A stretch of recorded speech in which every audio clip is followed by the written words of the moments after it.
And hello, everyone. We are back. This is Alexandra Levine live with the America's Pulse Network. We are here with segment 3.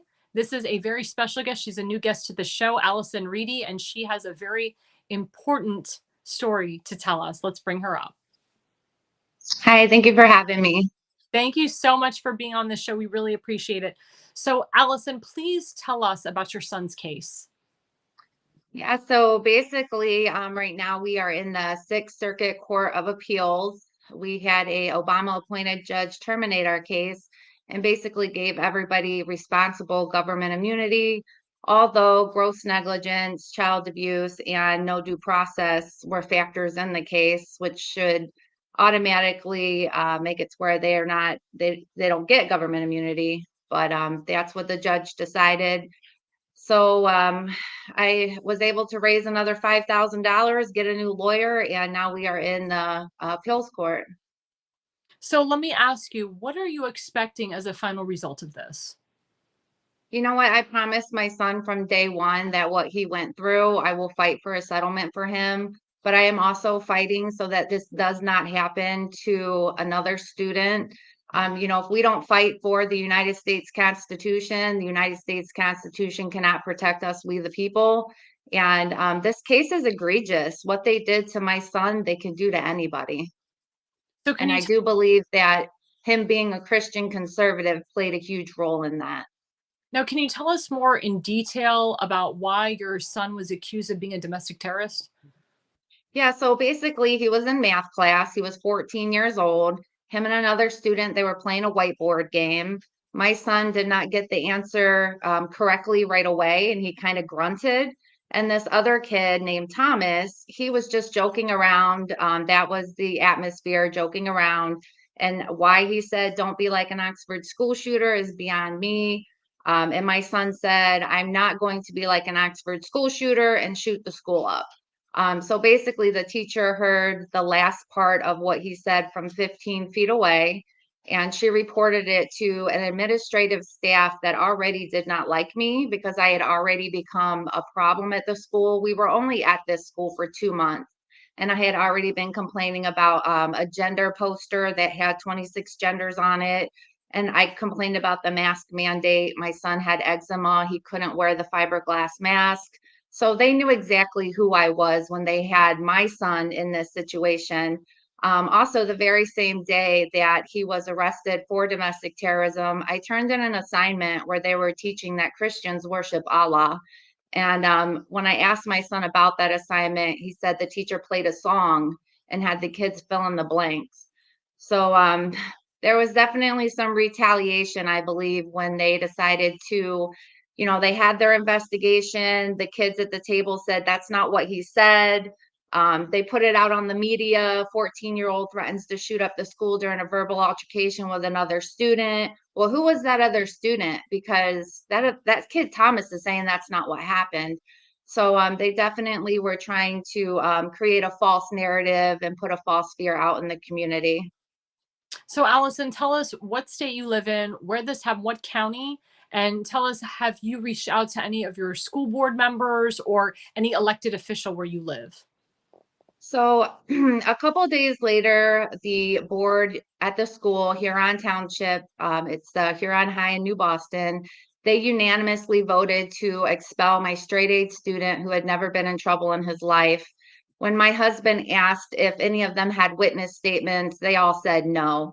So they basically just went off of what the superintendent told them that they were going to do, which he also told my lawyer that the board had already made up their mind that he was going to get expelled. And this was before our hearing took place. I also made sure that Thomas, the student, was at that hearing and he was not called on. So they definitely were trying to push a narrative that just was not there. Even at the expulsion hearing, Andrew Tomczak, he's the vice principal. He said that this was done in a joking manner, but then he sat in court on the criminal case and said that my son made a threat. So I mean, just so many lies, just trying to railroad my poor innocent son. Now, have you contacted your elected officials at all? Have you contacted the governor to help? Yep, so this actually happened in Wayne County, Michigan. I have reached out to some of the state representatives. They've all said that they can't really give me any legal advice or anything like that. So when I hear about these stories about these MS-13 gang members, they are getting more attention and they're getting more help from the Congress members and my innocent 14-year-old son. I mean, this really took the smile right off my son's face. He's never been the same, and that's why I continue to fight, because I believe that he deserves justice. This just isn't a case. This is my son's life. This is our family, and this is a reality of hell that we've lived since 2021. We had to move. We just moved out to Huron. So we were only there for 2 months when this happened. We were actually trying to escape some of these political ideologies that were being implemented in the school system. And we felt moving out to the country, we were going to raise our kids just basically with a better, wholesome lifestyle. Boy, were we wrong. So we ended up packing it up and moving right on back. And, that was so that my son didn't have to deal with all of the harassment and things of that we were dealing with. They put this out on the media, and basically I had vigilante parents that were sending me pictures of, this is a picture of my family. I had one of somebody send me a picture that said, future active shooter sister, future active shooter brother. I mean, just total harassment and put our family through absolute hell. So fast forward, we're fighting this criminal case. We're getting these off-record plea deals, which this is why I feel like malicious prosecution, because they were trying a case that they knew was innocent, but they just kept on doing it. And I should be able to hold the state prosecutor accountable. And basically, they wanted us to plead to disorderly conduct. I said my son was not naked in the street, drunk. I said, no, we're not doing that. They said, okay, well, if he writes a letter that says he's sorry, we'll dismiss the case. I talked to my son. My son said they should be writing me a letter. And I agreed with him. So we basically just fought. I've spent $26,000 defending my son, and we're in appeals court. I'm not going to quit. If I have to take it to the Supreme Court, I'll take it there. Now, have you been raising money on a GoFundMe for this? Is this coming out of your own personal funds? It's just coming out of my own personal funds. I'm blessed. God made me a realtor, and he's laid it down, and I've been able to pick it up. So I will sell a house. I'll pay some legal fees. So that's basically been my life since 2021. I used to take my kids on these nice vacations, and we've just kind of, hunkered down, and we're just being a little bit more frugal. And this is my priority, fighting for my son. And there's nothing more important than fighting for him. Well, don't you think it's very weird that you have a wife fighting for her illegal MS-13 gang member husband? Then you have other families that are fighting for their children that murdered somebody in cold blood or murdered someone on a track field, and they're raising hundreds of thousands of dollars for those people. What say you about that?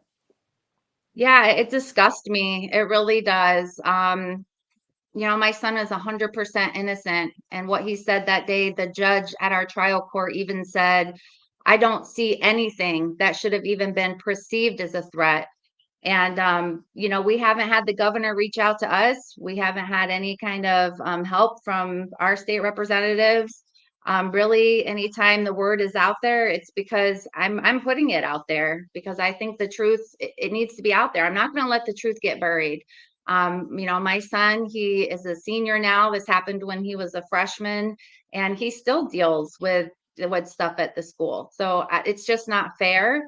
And I'm going to continue to expose it as much as I can. And I think it's egregious. That's what I think. I think the fact that people want to rally behind people who take other people's lives. I did notice with the Dallas shooter, you didn't really see anything about that. They didn't have his face on the media, and then they didn't really say much about it. My son was on every local news channel. Mind you, they couldn't say his name, but they could say mine. Mm. So as a realtor, that really kind of, screwed me. But a lot of my clients are, I've used them before, and I'm on a referral base. So 100% referral. But I have had some clients who didn't call me back. And I do think it's because they Googled, and I have that stain on my name now that my son made a terroristic threat when he absolutely did not. Now, as you know, your governor, she's going up for reelection. John James has actually come out to run against her as a Republican. Have you reached out to John James at all? No, I do have him on my Facebook, and I believe I did send him a message. I haven't heard anything back. He's a veteran. I'm 100% behind veterans. He 100% will have my vote. But as far as this case goes, it would be nice if somebody cared about the truth. All you have to do is look through the records. Stevie Wonder could see the injustice in this case. It never should have happened. Even the juvenile director said, "How did it get this far?" And, Kim Worthy, she knew that they were fighting this case and it was innocent, and she just kept on. And if you look at her record, it's terrible. She is known for fighting cases that are innocent, and she will just continue to fight them. And then you have cases that, need to be prosecuted to the fullest extent of the law, and they're just getting off pretty easy. So yeah, it's disgusting. It really scarred my son, our family, and we're in a healing process right now, but I'm definitely going to expose it every way I can. Have you also reached out to the Trump administration at all about this? So I actually, it's funny how God works, because he actually put Linda Lee Tarver in my life that night. And she cried on the phone with me, and she actually guided me on how to fight this. And she knew my son was innocent. She listened to everything that I said. And yeah, we basically, when we would get a plea deal and I would talk to her, or she just basically guided us. She's like, "You're going to fight this." So I'm very grateful for her. I love Linda Lee Tarver for life. But she was kind of integrated with the Trump administration a little bit. I've talked to Margot. I can't think of her last name right now, but she, let me see if I can look it up real quick. I She think heard the Mark, story. She was very shocked about it. I'm not really sure if she's going to do anything. But yeah, it was nice to hear her sympathy and her empathy, with what we've been through, because we haven't had that. We've just basically been railroaded, and no sympathy, no I'm sorry, no nothing. They just want to hunker down, and Margot Martin, such a sweet lady. So I'm not sure if she's going to share the story. I know they have so much going on right now trying to save America. So, it is what it is. But I do think that he would care about what happened to my son. Completely innocent, straight A student. They put him on online schooling in his ninth grade year. And because of that, he went to all D's, which my son would cry at night because he's looking at a little tiny 8x10 screen, trying to do this work with no support. And he's very academically competitive. This is his niche. He's not into sports, he's into his academics. And for this to happen to my son is just, it's so messed up. And yeah, I'm fighting, and I'm going to keep on fighting. I was going to say Linda McMahon would be a good reference for you as well. She is the head of the Department of Education. Even Yeah, though, mhm. go ahead. I just started kind of following her a little bit. I did send out a message, but I don't know how many people are going to look at their messenger on Facebook. Yeah, I agree with you on that. My advice to you on that is you're on this network, you're on this platform. We'll do everything we can to get you to the right Thank you. source. As well as what I say to people is you have to kind of just like you're doing, keep fighting, keep fighting for the answers, keep fighting for your son. And the more you Yes. put out there, the more word gets around. I do want to talk to you about your Facebook page because it is a big page that has a lot of people. When did you start the Facebook page, and how many viewership do you have on that Facebook page now? I don't exactly remember when I started it. I just thought it would be good to start saving all these documents and things of that nature. I'm just kind of sharing the journey, showing how the detective was put from a detective to an administrative detective. This detective, he was so mean to my son. He basically, when he had him in the cop car, well, let me start from when we first met the detective. So they actually left me in a room for about an hour and a half while they interrogated my son. And I'm in the lobby and I'm waiting and I'm asking, "Where's my son? Where's my son?" Because they called me and they said, "You need to come down to the school and pick up your son. He's in big trouble." That was the call that I received.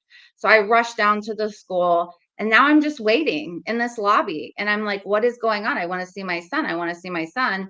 And Megan O'Brien, she's the principal. She came up to me 3 separate times. "We're not ready for you yet. We're not ready for you yet." Finally, they bring me into a room. It's Megan O'Brien, the liaison officer, Keith Napo, and it's Andrew Tomzak, who at the time I thought was Thomas, the way he interjected like he was there. So they sit me down, and Megan O'Brien says, "Your son just threatened to shoot up the school during a verbal altercation with Thomas." And I said, "My son is a straight A student. He's never been in trouble in his life." I got to plug my computer, sorry. And she basically, "I'm so sorry." I charged it too right before. Um, Oh my gracious. Okay. So she basically says, my son, threatened to shoot up a school during a verbal altercation with another student. And I said, "My son is a straight A student. He's never been in trouble in his life." And she said Ethan Crumbly was a straight A student too. So Ethan Crumbly was the Oxford school shooter. So it just kind of shows you where their mindset was at that time. So they told me if I wrote a witness statement that I could take my son home. So basically now I'm writing a witness statement about what they just told me. So I start writing my statement and I'm already looking up medical evaluations because they said I need to take him to get a medical evaluation. And then they bring in my son, and I just start yelling at him. Like, "How could you do this? How could you say something like this?" He's completely white. He looks like a ghost. And so they leave us in the room for like 2 minutes. And then the detective comes in, and it's the first time we've seen the detective. And he just says, "Dylan, stand up. You're going to jail." So he starts to handcuff my son, and I lunge at my son's ankles because, like, "You're about to take my child." I don't think so. So it took 4 to 5 cops to get me off of my son. They basically tore my son out of my arms, and they waited until the bell was just about to ring. So it was like 2:45. You got all these kids spectating to humiliate my son. So they bring him out into the cop car. They put him in the cop car, and my son tells the detective that the handcuffs are hurting his hand. So he goes in the back and he tightens them. That's what my son said. So they basically treated him like a monster, and he didn't even do anything wrong. The kids were all of them said that's not what happened. And they just pushed this narrative. But I think the assignment had a lot to do with it. I think the fact that I had turned in that assignment where they were teaching that Christians worship Allah, and I found out later the detective was an atheist. Mm. So I think all of these things just played into just retaliating against my son and our family. Now, did the boy who your son was in confrontation with, was he, and me as a Republican, I never bring up race or Sure. anything, but as you know, the Democrats will always bring up race. Was he black? Was he white? They were both white, and Okay. he was definitely not in any kind of an altercation or anything like that. They were just having this, the judge said you can't expect these kids to say everything politically correct. And, they were just having this stupid conversation, and my son just said, "I'm not going to be like Oxford school shooter and shoot the school up like Oxford." Right. And it was So, totally and the misconstrued teacher by was the. standing 15 feet away. She Yeah. was 15 feet away. So she's the one who had reported this. But when she took my son out into the hallway and said, "What did you say?" He told her what he said. And she said, and I quote, and she said it in court, that context did not matter. Ah! Oh my gosh. I know the judge threw up his papers when she said that. She's like, "Well," he goes, "what do you mean context doesn't matter? Context is everything." Yeah, it sounds like what the liberal professor said, when the students at Harvard and Columbia, they called for the genocide of Jews and they said, well, it depends on the context. It's the same thing. It's crazy. It's ridiculous. The fact that they could do this to my innocent son it's just insane. And the fact that the injustice system in the lower court isn't seeing it. And I don't even know if it's that he's not seeing it. I think he just doesn't care. That's what it sounds like to me. That's what it definitely sounds like to me. I mean, if a judge there, here's what the teacher said and was up in arms, like, what do you mean? Like the context doesn't matter or whatever. He should have thrown it out right away. Why is it continuing? Right. So the criminal judge, we have a beautiful court transcript from him, which we're really grateful for. And he found my son not guilty. He said, "I'm Okay. sorry your family went through this and you're free to go."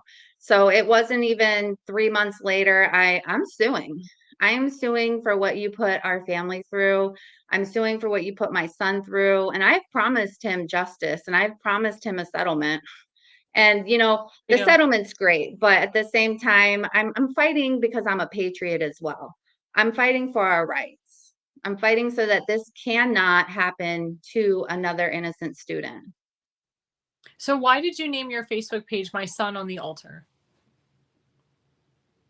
Well, I just felt like, in the Bible, when all of that is going on, I felt like that was where I was at that time, and I was driving home and I heard God say, "Had I asked you to sacrifice your son for the greater of good, would you have?" And my flesh immediately said no. But then my spirit said, "Be it unto me, Lord. What are we doing?" And that's when I pretty much just gave this battle over to the Lord, and I have to give it over to him almost every single day. Some days are easy, some days are a lot harder. If you know me, my children are my life. I'm not living my best life. I'm living my best life for my children. Everything is about them. I make those sacrifices for them. And yeah, when it comes to mama bear, I'm a mama bear and they mess with the wrong little cub. Now, would you consider doing a GoFundMe for yourself to help, get, I don't want to help with your legal fees? Like all of these, again, MS-13 gang member wives and all these murderers, they're putting up GoFundMe pages, because some people believe in, reparations for what's happened to me, or restitution for my illegal husband going over, going to El Salvador when he's really a criminal. What's So it about that? If you put up a GoFundMe, do you think that you would get as much money as these illegal criminals or these murderers are getting? Well, so I actually did create a GoFundMe, and that was when I needed to hire a new lawyer. I had found out that my civil case was terminated from Googling. I'm actually just chilling out one night, and the Lord prompts me to look up my case, which I have not been able to do. I've had PSPD. I can't even watch the news. Like the news will come on and I'll tell my husband, please change it. Cause I have PSPD just by hearing it, Mhm. because we were on the news. It was very humiliating. But so the GoFundMe, I created it. My lawyer was incarcerated. So I didn't even know that my case was terminated. I found out by Googling. So Mm. that's when I kind of started freaking out. And I think at the time I had maybe 5 days to file an appeal. So I started researching and then I started writing letters to the judge, because what that does is you can go online, you can now go under represent yourself, and you can start sending letters. And when you do that, the judge will put it in as an order and it will start the time clock over again. So I was able to do that. I was able to gain my 30 days back. I was able to raise some money. I think I was able to raise 2,500, and then I just sold a house, so I was able to pay the rest. But it did not get a lot of, traction. I don't know if it's because I didn't really put it out there, but I really don't want the case on the local news. I feel like they really twist and turn things to fit their narrative. And, defending a Christian conservative, I just don't feel like that's something that this area, would be very interested in.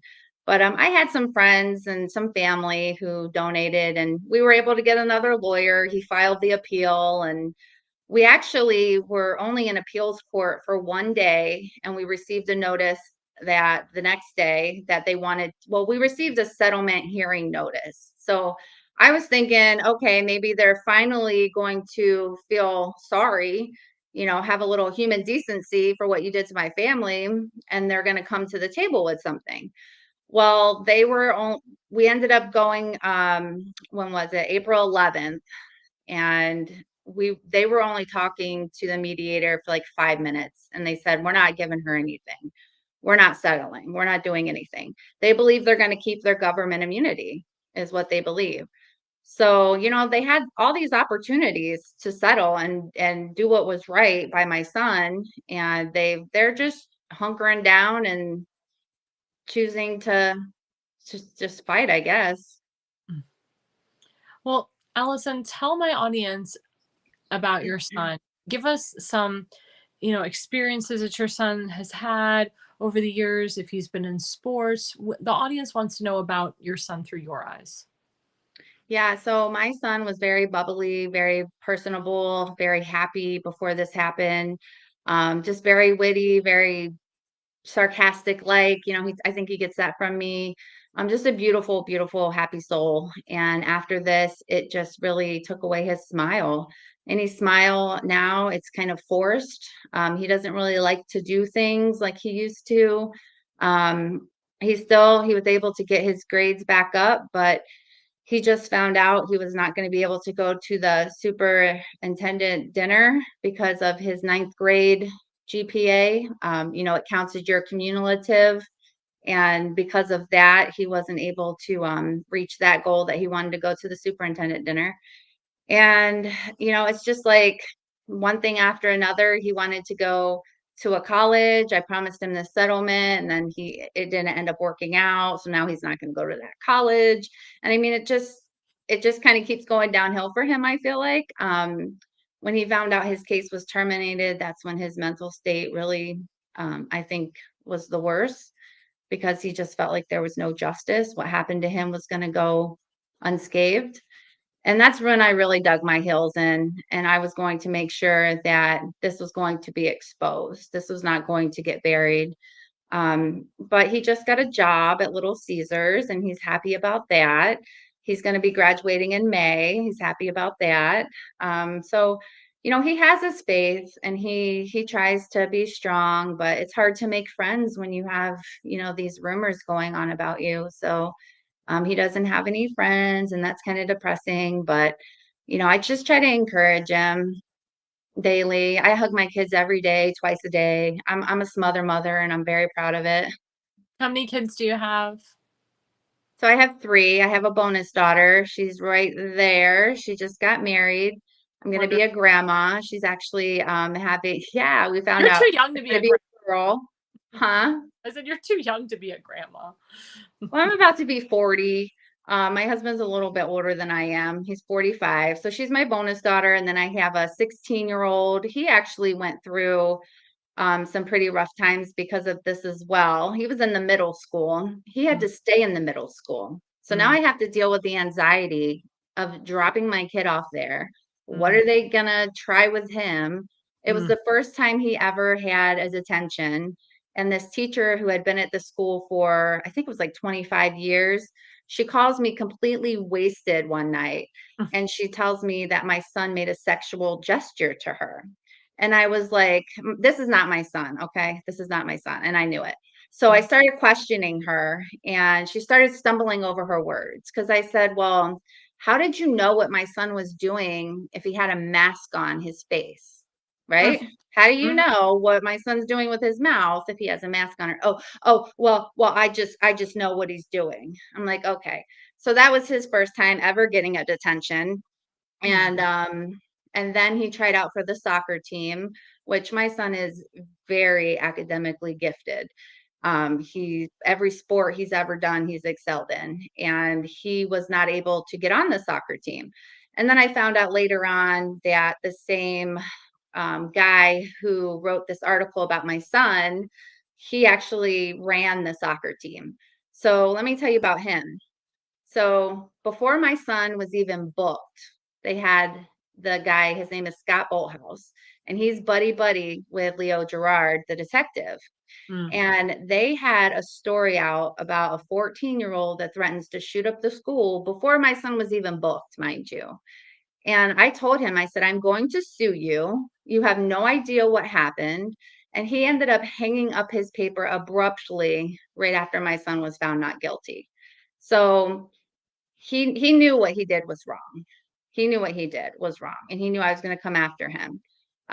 But yeah, so my other son, he had to deal with stuff too from this, and losing all his friends and then moving again. And it's just been an emotional roller coaster, really, for our family. And we're just in a process of trying to heal, but still fight at the same time.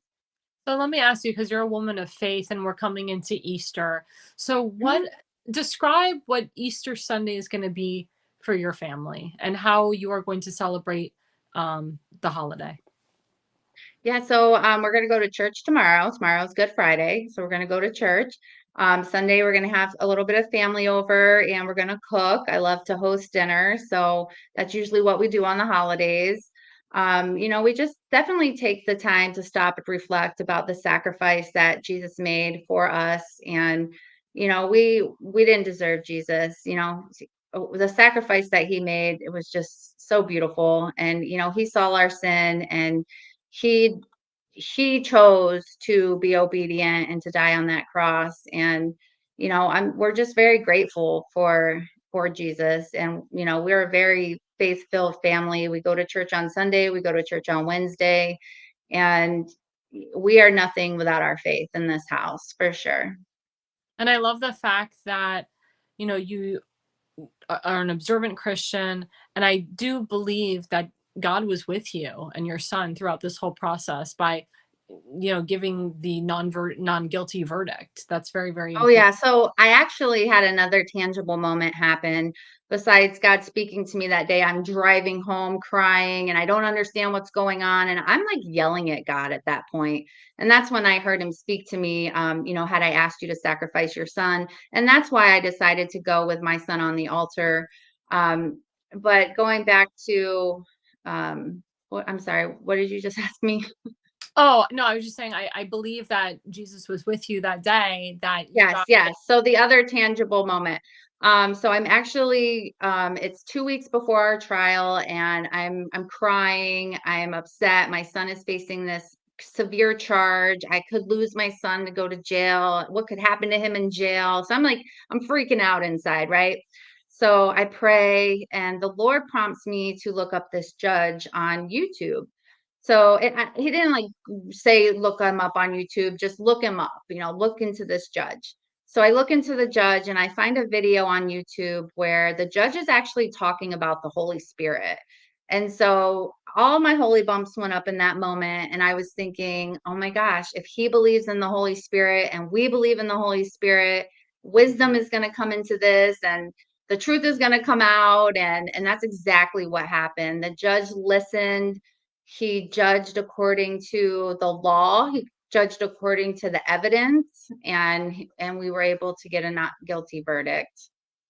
That's amazing. So we just have a It minute is. left, Allison. So tell my Mhm. viewers how we can follow you and how we can get the word out. Yeah, so I have the Facebook page, My Son on the Altar. We do have a GoFundMe. It is in there. At this point, I don't owe any other legal fees, so I haven't been pushing that. But yeah, everything is in there, all the documentation to back up what I'm saying. the witness statements. I have posted a lot of just encouraging Christian quotes and things of that nature. Sometimes I'll go back and I need to see that. I need to read that.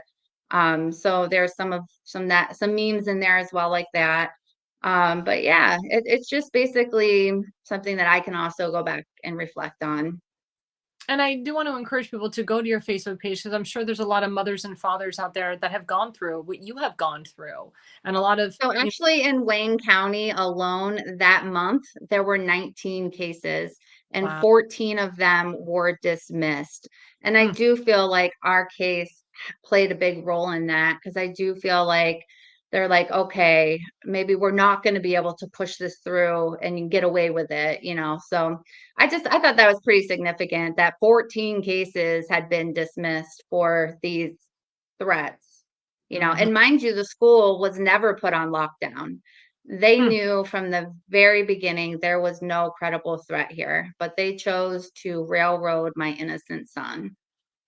That's horrible. Well, again, thank you for coming on this show. You're more than welcome to come back anytime. Thank Please you. reach out to Allison on her Facebook page at My Son on the Altar. Great Facebook page. And I do encourage people to donate to her GoFundMe instead of donating money to MS-13 gang members and murderers. So if she has a GoFundMe page, I encourage everybody on this broadcast and beyond to donate to it. At And this point, it would just be saved for his college. But thank you again for giving me a platform and allowing me to tell our truth and our story. And I really appreciate it. of course, anytime. And we will be right back after the break. Network. Thank you. This is APN's very own White House correspondent, Alexandra Levine. Hello, everyone. This is Alexandra Levine with Alexandra Levine Live on the America's Pulse Network. You are all in with Alexandra Levine. We are still waiting for someone from the White House to come out and tell us what transpired between President Trump and Vladimir Putin on that call today. We are here live at the White House. We're waiting for White House Press Secretary Caroline Leavitt to come out and tell us about the updates of today, the call between President Trump and Vladimir Putin, what transpired in that call. Subscribe and follow America's Pulse Network on the above social medias.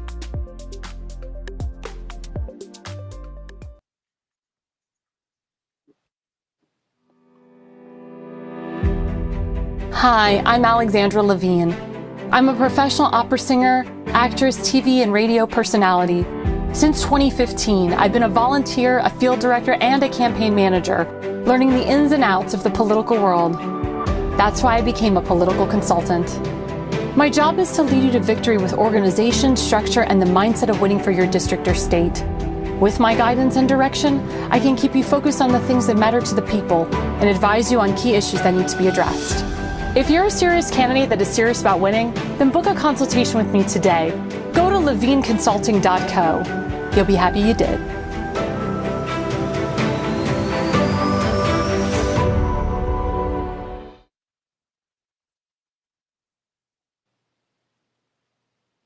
And welcome back. This is Alexandra Levine Live with the America's Pulse Network.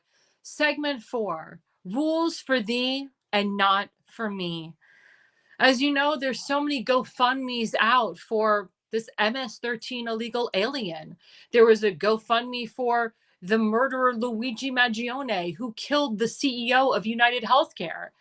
And now there's a GoFundMe for Carmelo Anthony, a young 17-year-old who killed Austin Metcalf in Texas at a track race. And there's a lot of speculation on why he killed Mr. Metcalf. Carmelo Anthony and his attorneys are saying that it was in self-defense, that Mr. Metcalf grabbed Mr. Carmelo by the shirt, and that's when Carmelo thought it was okay to take a knife and stab the guy in the heart. But let's remember, Mr. Metcalf was not armed. He didn't have a gun on him. He didn't have a knife on him. There was words that were exchanged. And unless there was film, we have to take the word of the witnesses that were there on that day. And as I said a couple days ago, the testimony of Metcalf's twin brother will be the most powerful testimony that we will hear. But as a result of all of this, Carmelo Anthony and his family, they're starting to play the victim. His parents had a huge press conference today. His mother was talking about how this has hurt her family, how her husband had to take a leave of absence from work, how her son Carmelo has been mentally disturbed by this. Really? Isn't her son the one that murdered Austin Metcalf on that track field? Why all of a sudden is she playing the victim? Why is she not condemning what her son did? Why isn't she saying my son does belong in jail because he killed somebody? Again, Mr. Metcalf was not armed that day. Now Carmelo's attorneys are trying to compare this to the Kyle Rittenhouse case. Well, Kyle Rittenhouse case was in pure self-defense. As you know, Kyle Rittenhouse was in Wisconsin, and he was actually defending himself because there was another guy coming after him with a rifle, hitting him over the head with a rifle, threatening to kill Kyle Rittenhouse. Kyle Rittenhouse was on the ground in fear for his life, and he took the rifle that he had, the AR-15, and he shot the other guy. He shot him 3 times dead. But the other guy had already started pounding him, hitting him over the head with his rifle. It was clear self-defense in that case. That's why Kyle Rittenhouse was acquitted. This didn't happen here. Now, the two boys could have fought it out. The guy could have not had a gun that day. Carmelo didn't have to have a knife. Carmelo did not have to have a knife that day. The question is, why did Carmelo have a knife in his backpack that day? And Mr. Metcalf asked him nicely to get out of his tent, because the tent that Mr. Metcalf and his twin brother were in was for his team and his team only. Mr. Carmelo's team was in another tent. Why did Mr. Carmelo Anthony think it was okay to walk into his opponent's tent when it was reserved for the Metcalf team? And we understand it was raining that day as well. Some people said maybe Mr. Anthony was afraid of getting wet. That's why he went under Mr. Metcalf's tent, or tried to. And again, people are forgetting that Carmelo Anthony, he threatened Mr. Metcalf and said, if you touch me, I'll see what happens. I believe that Mr. Anthony had every intention of causing havoc that day for the Metcalf boy. But why did he have to use a knife? And why did he have to stab the kid in the heart? There could have been other ways to handle this. Now, the sick part is that Austin Metcalf's father, Mr. Metcalf, was at the press conference today, at Carmelo Anthony's press conference today. And the Anthony family, with Anthony's attorney, said Mr. Metcalf had to leave the press conference. They actually called the police to escort him out. Mr. Metcalf said, why do I have to leave? Isn't this press conference open to the public? Remember, Carmelo Anthony murdered my son. Why was Mr. Metcalf forced out of that press conference today? Is it because they were afraid that the Anthony family would say something?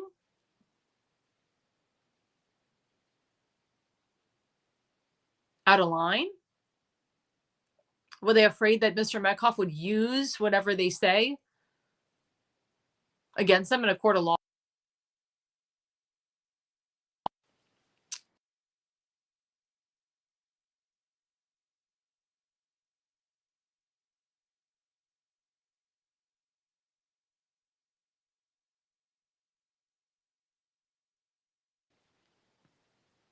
Sorry, guys, somebody just called me. So going back, was Mr. Metcalf, was Anthony's family, were they concerned? Were they concerned that Mr. Metcalf would use this against them in a court of law?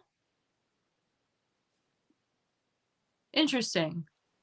Why is the Anthony family asking Mr. Metcalf to be escorted out? Again, the Metcalf family are not the murderers here. They're the victims. But the Anthony family is acting like they are the victims. They're playing the race card on this. And the Anthony family raised over hundreds of thousands of dollars on Give, Send, Go. They've used $400,000 of that to pay to rent this $900,000 gated community home and private security they got. And then they found out that with the money that they've raised, they bought Carmelo Anthony a brand new Cadillac. Why are they buying Carmelo Anthony a Cadillac? Why is this murderer getting rewarded for what he did? Now, I'm not an attorney, but I have relatives and friends that are attorneys. My father has a legal background. He worked for the Department of Justice Criminal Division. All this looks very fishy and very suspicious. Again, the evidence will show who was in the wrong here. But remember, Carmelo Anthony was armed. Mr. Austin Metcalf was not. And why all of a sudden are we rewarding this murderer? Why are people giving money to this murderer? Taxpayer dollars went in to pay for this $900,000 home, this mansion that they're renting in security. This is crazy. This should not be happening. But people like our last guest, Alison Reedy, she has a GoFundMe, which has barely gotten any donations. She's gotten some. She's very humble. She says, I don't really need the donations, but it could help. And later on in the program, our friend Seth Eisenberg, he's struggling financially. He almost lost his foot. Why hasn't $100,000 been raised automatically for him? But $400,000 plus has been raised for Carmelo Anthony, for Luigi Maggione. Luigi Maggione, they raised $150,000 for him in like a week. You got crazy girls wanting to marry him, gay guys wanting to be with him, a murderer. That guy is an actual murderer. He shot and killed an innocent man in cold blood in the daytime in New York City. Carmelo killed Mr. Metcalf, or Austin Metcalf. Some people say he killed him innocently. A lot of people say it was not self-defense. Again, the evidence will prove itself. Like I said, it is very fishy that that guy had a knife and he just killed someone right in the heart, first shot. I feel in my heart that there was some intention there and that the Anthony family is making this about race. They're acting entitled. They're asking for reparations here. And a lot of people hope that there is justice for the Metcalf family. If the Metcalf family have a GoFundMe page, I encourage you all to donate to them. And let's make it hundreds of thousands of dollars for them. Remember, a life was taken. Mr. Metcalf has to live with the fact that his son is never coming home. The brother, his twin brother, has to live with the fact that he watched Austin die in his arms. That's traumatizing for anybody, especially a 17-year-old. Austin had a huge future ahead of him. It did not have to result in him being murdered. But the left, the mainstream media, and the fake news is pushing this narrative that the Anthony family, they've received death threats and they've had racist threats against them. That they're just as victims as the Metcalf family is. And they deserve this money and they deserve to be safe. You know what this reminds me of? It reminds me of an episode of the show Empire. If you ever saw that show, that was with Terrence Williams and the very famous French actor Juicy Smoulier. Carmelo Anthony is acting like Cookie in this whole scenario.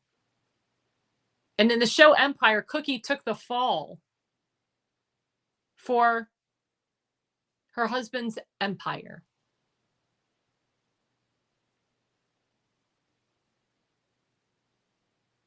That's what it feels like here. That Carmelo Anthony is taking the fall to make their family rich.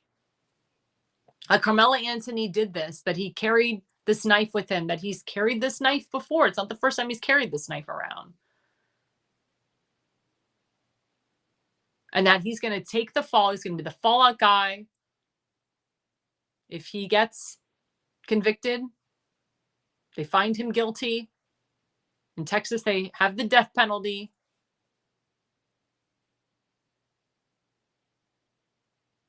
then he'll be the fallout guy. And that the GoFundMe page will just keep going on and on and on. Is the Anthony family really going to leave their $900,000 mansion if their son is found guilty? Are they going to give back the car that they bought if their son is found guilty?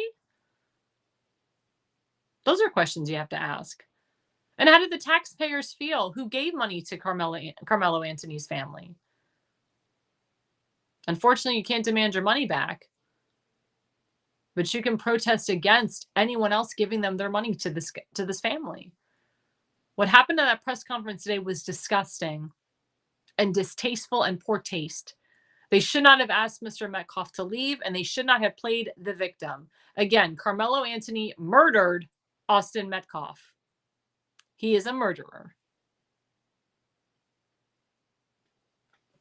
And the evidence will prove that he is a murderer.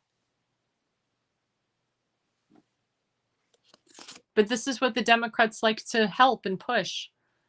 They like to make things about race. They like to say that illegals have more rights than legal citizens of this country. They support pro-Hamas terrorists that come into our country illegally. They're upset when a pro-Hamas guy gets his visa revoked when he has called for the genocide of Jews and Christians. This is the Democrat Party. You would think that after Trump won, they would try to, I don't know, not be so crazy. Their socialist agenda lost. You would think that they would try to work with President Trump, work with the Trump administration. They know they're in the minority. By them continuing this trend, hopefully they will never be back in the majority. Because these narratives aren't working for them. Not at all. Not at all.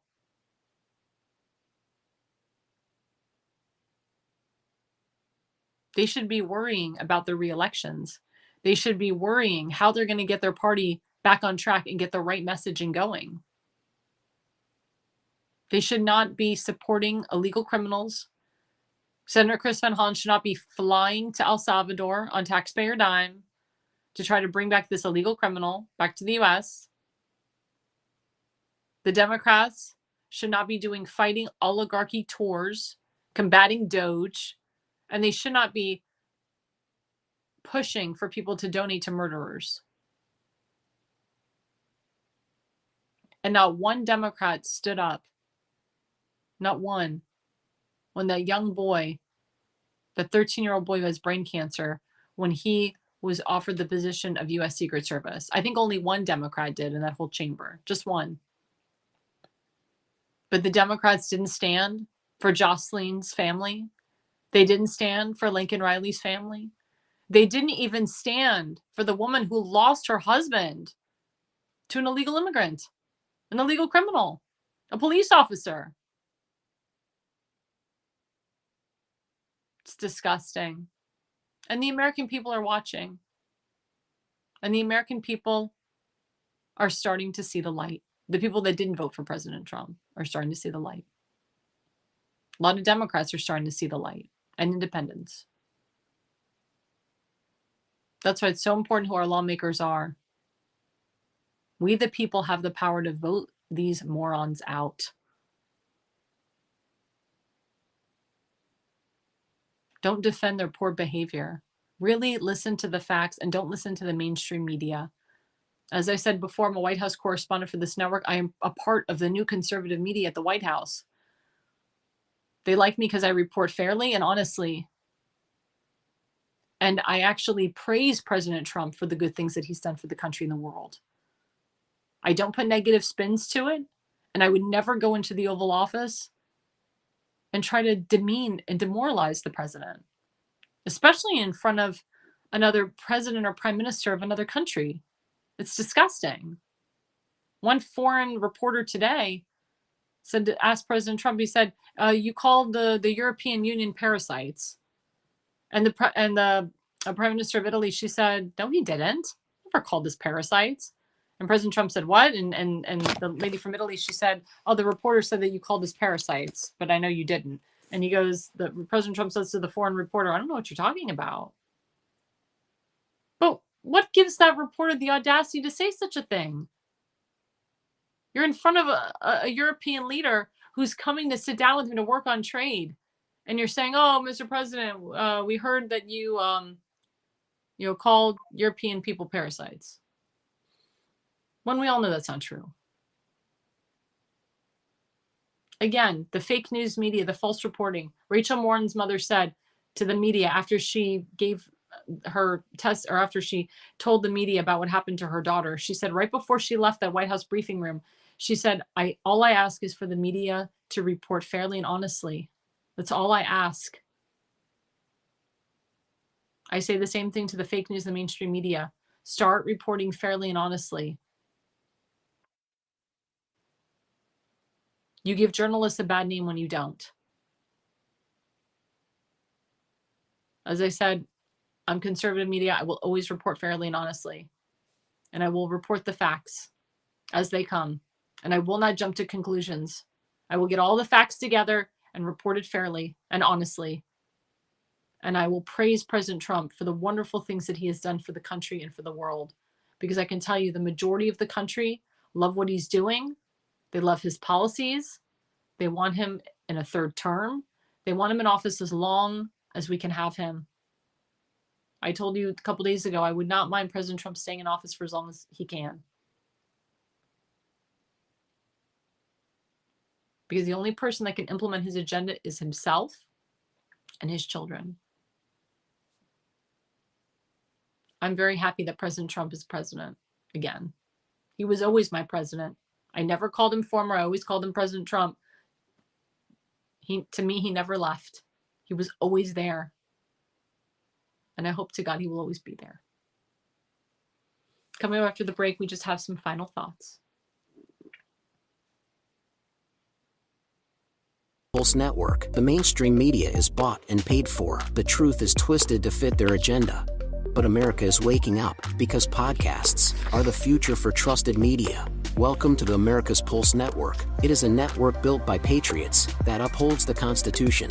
The America's Pulse Network stands for God, truth, and the America First movement. There is no corporate propaganda, no government spin, just real news, real talk, and real voices fighting for faith, freedom, and the future of this great nation with common sense. Here are some of America's Pulse Network podcasts. Alexandra Levine Live, hosted by Alexandra Levine. Jersey Shore Podcast, hosted by Damon Galdo. The Conservative Corner, hosted by Seth Eisenberg.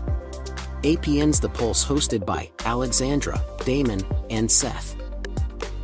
So tune into America's Pulse Network on the following social media platforms: X/Twitter, Rumble, Truth Social, Facebook, and YouTube. Join the revolution. Because the pulse of America beats for God and country. America's Pulse Network is for faith, family, freedom, and truth.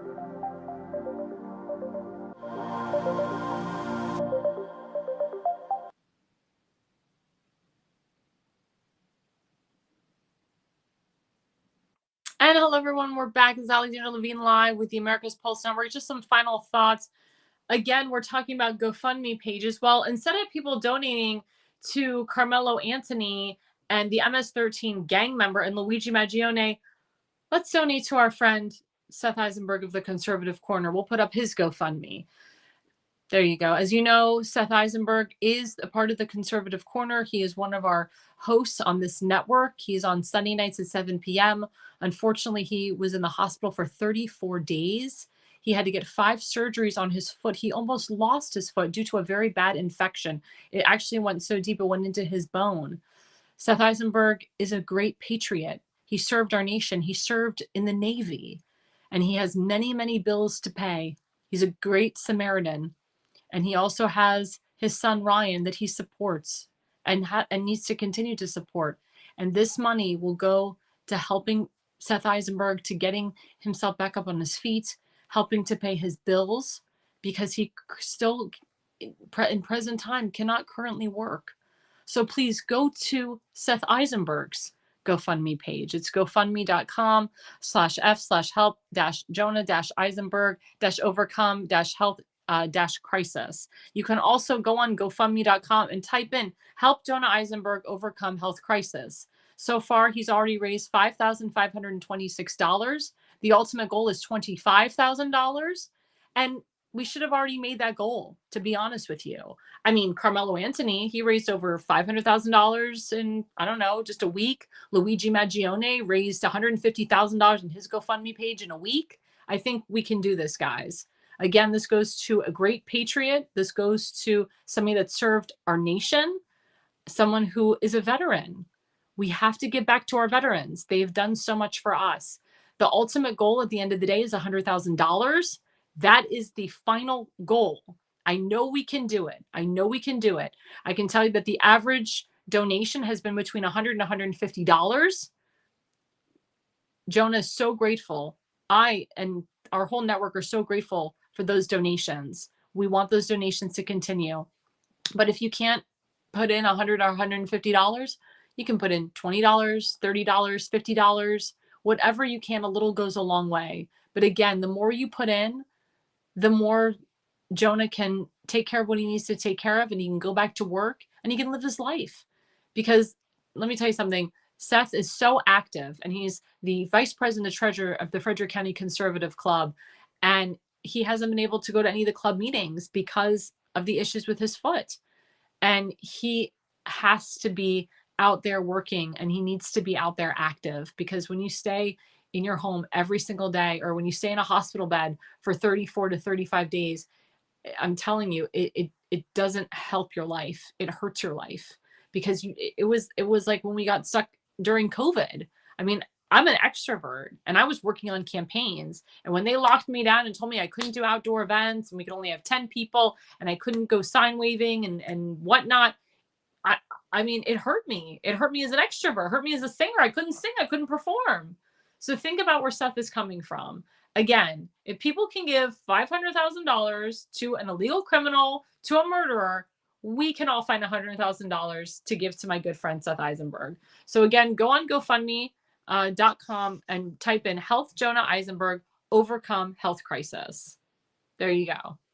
And also another event that we've been promoting, we had the creator of the event on our show, on my show, Alicia McMillan. She's the creator of First100Party.com. You can go to First 100 Party. It is a celebration April 29th at the Kennedy Center, my favorite place, because I used to perform at the Kennedy Center.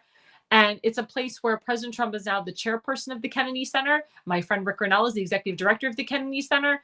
And it's going to be just a moment of love and a reflection of President Trump's 100 days. And she's going to have multiple guest speakers that are going to be talking about President Trump's 100 days, his executive orders. But it's going to be a great event. But she encourages everybody to come. Everybody, whether you voted for President Trump or not, it doesn't have to be all Trump supporters. But of course, it's going to be the majority of people that love President Trump, that love his agenda, that want to make America great again and keep America great. So please go to First100Party.com. That's First100Party.com.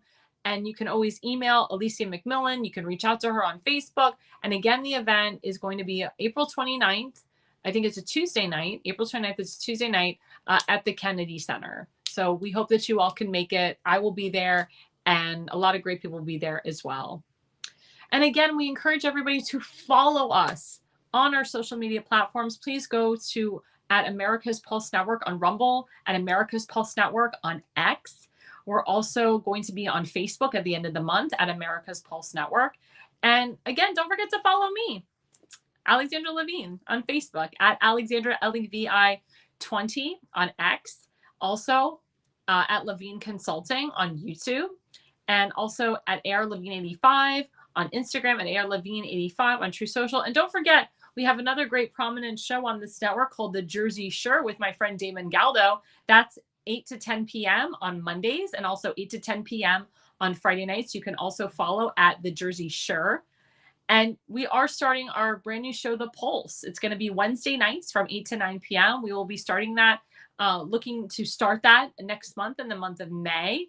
Myself, Damon Galdo, and Seth Eisenberg will be regular hosts on The Pulse. And we're going to be having some different rotating guests coming on. I can tell you that our first two guests is going to be Tim Fazenbaker, who we all know and love, and also Elena Barbara. She has been a great asset to the team from the beginning. And we will have some other new rotating guests coming on The Pulse. And we will keep you abreast of that show as well. Well, we thank you so much for listening to my show, Alexandra Levine Live. And again, the reason you listen and the reason you watch is you are no idiot.